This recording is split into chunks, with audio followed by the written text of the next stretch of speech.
TTV Dinakaran அவர்கள் அதிமுகவை காப்பாற்ற வேண்டிய கடமை அமமுகவுக்கு இருக்கிறது என்று புதிய அவதாரம் எடுத்ததைப் போல, அவர் ஏதோ இப்போதுதான் கட்சி தொடங்கியதைப் போல, இப்போதுதான் அந்த கட்சிக்கு கொள்கையை வகுத்ததைப் போல அவர் ஒரு புதிய விளக்கத்தை கொடுத்திருக்கிறார்கள்.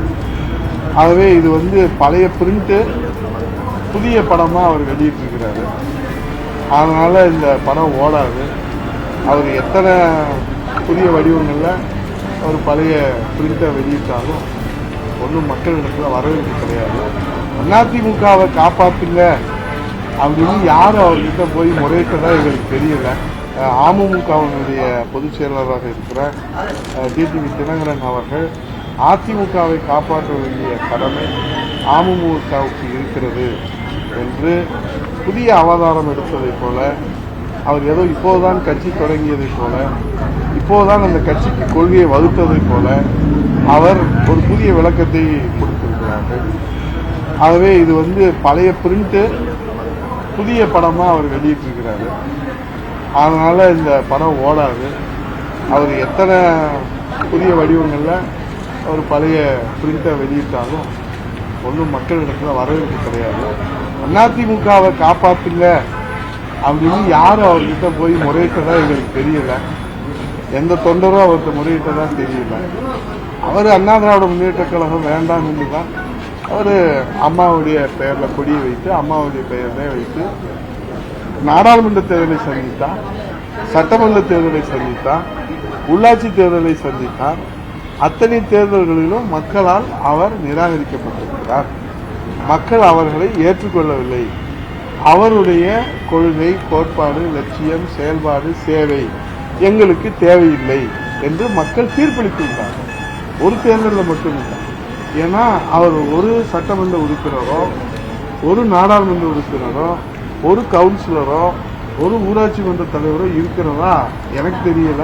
உங்களுக்கு தெரியுமான்னு தெரியல. ஆக ஒரு கட்சியை தொடங்கி மக்களிடத்தில் தேர்தலில் நின்று அவர் ஏ ஃபார்ம் பி ஃபார்மில் கையெழுத்து போட்டு அமமுக அப்படின்னு ஏ ஃபார்மில் சி ஃபார்மில் தேர்தல் ஆணையத்தில் ஒப்புதலை பெற்று கையெழுத்து போட்டு அதற்கு நான் தான் பொதுச் செயலாளர், அதற்கு நாங்கள் தான் மாவட்ட செயலாளர் என்று செயல்பாட்டுக்கு அது மக்கள் மத்தியிலே போனியாகாமல் புறக்கணிக்கப்பட்ட பிறகு இன்றைக்கு அவர் தாய் வீட்டுக்கு கிளை கொடுத்திருக்கிறார்கள்.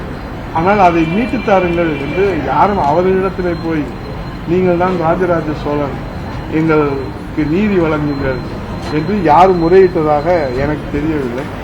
ஆகவே அவர் புதிய அவதாரம் எடுத்திருப்பதை போல அவர் காட்டுவது என்ன என்பது, இது பழைய படம் புதிய பிரிண்ட்ல வெளியிடும். மதுரையில் ஆர்பி உதயகுமார் அரசியல் ஞானி போல பேசுகிறாருன்னு அதே டிடிவி பேட்டி கொடுத்திருக்கிறார். அப்படியா? ஏன்னா அது இன்னும் பார்க்கல.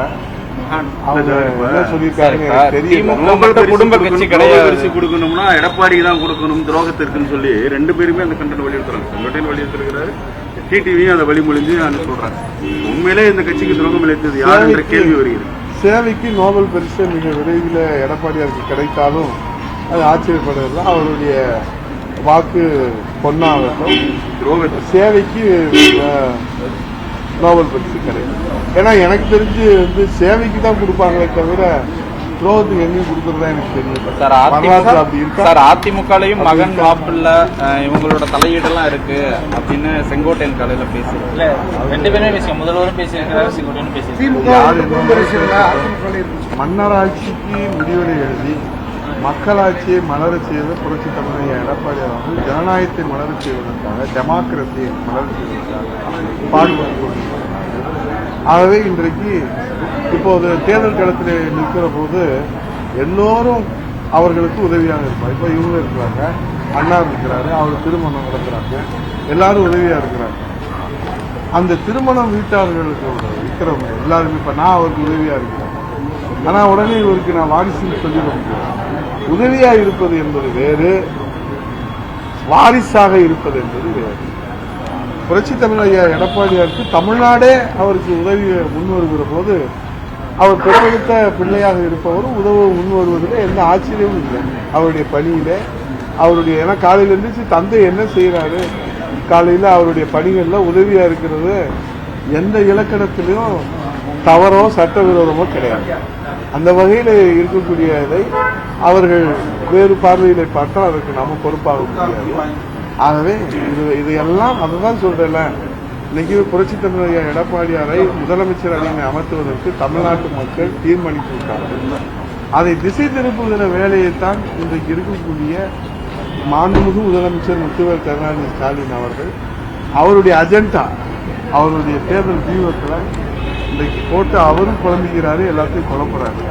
ஒரு தெளிவான பாதையோட அவர் பயணித்தால் அவர் அரசியல் பயணம் என்பது கேள்விக்குறி ஆகாது. இல்லை என்று சொன்னால் முதலமைச்சருடைய அரசியல் பயணம் கூட கேள்விக்குறி ஆகும்.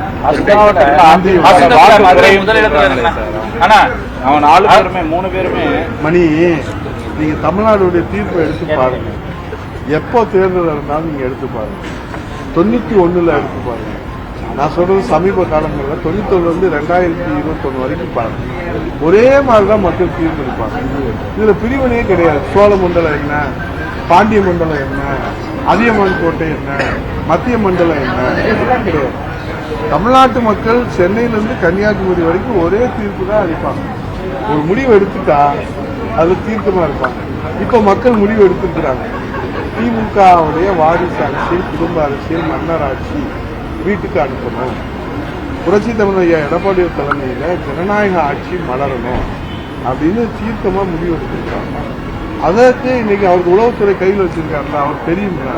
அதனால இந்த பதட்டம், இந்த நடுக்கம். அதுல நீங்க சொன்ன மாதிரி ஆலோசனை கூட்டம் வந்தவங்களுக்குலாம் வேணும்னா நீங்க பட்டம் சுட்டி கேட்க, அதுல யாரும் ஆட்சியப்பட்டு நாளைக்கு தான் திருத்தமே ஆரம்பிக்க போறாங்க. அதுதான் இனிமேல என்னன்னு நமக்கு தெரியும்.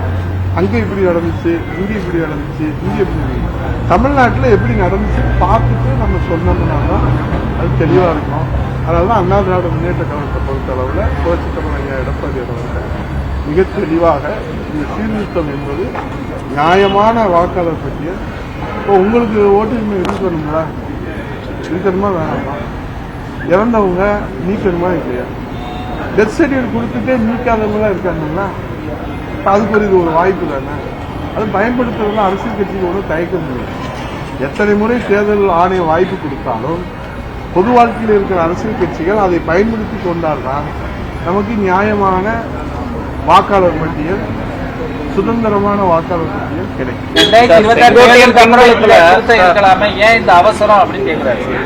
முதல் நாள் வரைக்கும் திருத்தலாம் தலைவர. இதுல என்ன கஷ்டம்? தேர்தலுக்கு அப்புறம் தேர்தல் ஆணையம்ல கவலைப்படணும். நீங்க ஏன் கவலைப்படுறீங்க? உங்களுக்கு தேவை வாக்காளர் பட்டியல குமாருக்கு ஓட்டு இருக்கா, ஜெகனுக்கு ஓட்டு இருக்கா, மணிக்கு ஓட்டு இருக்கா, செல்வகுமாருக்கு ஓட்டு இருக்கா, உதயகுமாருக்கு ஓட்டு இருக்கா, ராமகிருஷ்ணன் ஓட்டு இருக்கா, பாலுக்கு ஓட்டு இருக்கா, தலைவர் இருக்காரு, நான் சொன்ன விளம்பரப்படுத்தி இருக்கேன். அதனால யாருக்கு ஓட்டு இருக்கு, யாருக்கு ஓட்டு இல்லை, இதை நீங்க பார்த்து தானே சொல்ல முடியும். நீங்க இறுதி பட்டியல் எப்போ கொடுக்குறாங்க? ஜனவரி பிப்ரவரியில் கொடுக்குறாங்க. அப்போ நீங்க முறையிடலாமே. ஒரு தேர்தல் பணி ஒரு தேர்தல் ஆணையம் ஒரு தேர்தல் பணியவே செய்யக்கூடாதுன்னு சொல்றது எந்த ஜனநாயகத்துல, எந்த சுதந்திர நாட்டில் இது என்ன ஒரு அட்ராசிட்டியா இருக்கு? நன்றி, வணக்கம். செங்கோட்டையின் பின்புலத்துல பாஜக தான் இருக்கு. ஏன்னா அவங்களோட சப்போர்ட்ல தான் அவரும் இந்த மாதிரியான முடிவுகளை எடுக்கிறாரு அப்படின்னா. உங்க பின்புலத்துல யாரு இருக்கா? இல்ல, நான் செங்கோட்டை எனக்கு தெரியாது. இல்ல, எனக்கு எப்படி தெரியும்? உங்க பின்புலத்துல யாரு இருக்காரு எனக்கு எப்படி தெரியும்? ஏன்னா குருமூர்த்தி என்ன சொல்றாருன்னா, அதிமுக மணி பின்னாடி யாரு எனக்கு தெரியாது. அவர் ஒற்றுமைக்கான குரல் தான். இதை இபிஎஸ் ஏற்றுக்கணும். ஜெகன் பின்னாடி யாரு இருக்காரு எனக்கு தெரியாது. மணிக்கு பின்னாடி யாரு இருக்கான்னு தெரியாது. ஹரிக்கு பின்னாடி யாரு இருக்கான்னு தெரியாது. நெல்லை பாலுக்கு பின்னாடி யாரு இருக்காரு எனக்கு தெரியாது. மாமா பின்னாடி பக்கத்துல நிக்க மாமா வாங்க மாமா, ரவிக்கு மாமா பின்னாடி யாரு இருக்காருன்னு எனக்கு தெரியாது. பக்கத்துல இருக்கிற இவர் பின்னாடியே யாரு இருக்காருன்னு எனக்கு தெரியாது. அவருக்கு பின்னாடி யாரு இருந்தா எனக்கு என்ன. நன்றி, வணக்கம்.